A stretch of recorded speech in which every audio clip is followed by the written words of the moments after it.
Hello, आज खाल्लाय मी जगात भारी वडापाव आणि तोही कुठे? माझ्या स्वतःच्याच किचन मध्ये। बाहेर इतका छान पाऊस पडतोय मुंबईमध्ये, त्यामुळे म्हटलं आज तर वडापाव खायचाच आहे आणि बाहेरचा खायचा टाळायचा होता म्हणून म्हटलं घरीच बनवायचा। पण अगदी बाहेरच्या सारखा झाला पाहिजे असा हा माझा हट्ट होता, म्हणून मग मी एकदम बाहेरची रेसिपीच ट्राय केली आणि त्याच्यामध्ये सगळ्यात महत्वाचं होतं ती म्हणजे ही चटणी, जी तळलेला चुरा आणि तळलेल्या लसणापासून बनवली होती। त्याच्यानंतर ही पुदिन्याची आणि कोथिंबीरची चटणी, ही अप्रतिम झाली आणि वडापावची मेन टेस्ट असणारी ही बटाट्याची भाजी, त्याच्यामध्ये लसूण, कोथिंबीर, आलं, कढीपत्ता आणि हिरवी मिरची हे सगळं घातलं होतं।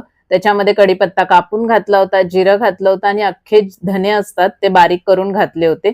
त्यामुळे ह्याची टेस्ट इतकी भारी झाली आणि जर का बटाट्याची भाजी तुमची ऑसम झाली तर मग बटाटा वडा छान बनतोच। त्यामुळे धने बारीक करून घालायला अजिबात विसरू नका। त्याच्यानंतर ही भाजी छान थंड करून घेतली आणि छोटे छोटे वडे बनवून घेतले। वडे दिसायला छोटे दिसत होते पण फुगल्यानंतर खूपच मोठा वडापाव झाला होता आणि हा वडापाव इतका टेस्टी झाला होता की आता एडिटिंग करताना सुद्धा बघून माझ्या तोंडाला पाणी। आता सध्या सगळीकडे खूप जास्त पाऊस पडतोय, त्यामुळे ही रेसिपी नक्की ट्राय करा। कारण पाऊस पडला, थंड वातावरण झालं की आपल्याला काहीतरी चटपटीत खायचंच असतं आणि बाहेरचं खायचं जर टाळायचं असेल तर अशी रेसिपी घरी करून बघायला काहीच हरकत नाहीये। एकच महत्वाची टिप ती म्हणजे या सगळ्या रेसिपीमध्ये मेन रोल होता चटणीचा आणि बटाट्याच्या भाजीचा। तर ती जर का छान तुम्ही बनवली ना तर बस। आता तुम्ही हा व्लॉग कुठून बघताय हे कमेंट करून नक्की सांगा आणि अशी रेसिपी कधी ट्राय केलीये का हे सुद्धा सांगा। ही वडापावची रेसिपी नक्की ट्राय करा, तुमचं पोट भरेल पण मन भरणार नाही। चला तर मग चॅनलला सबस्क्राईब करा। बाय।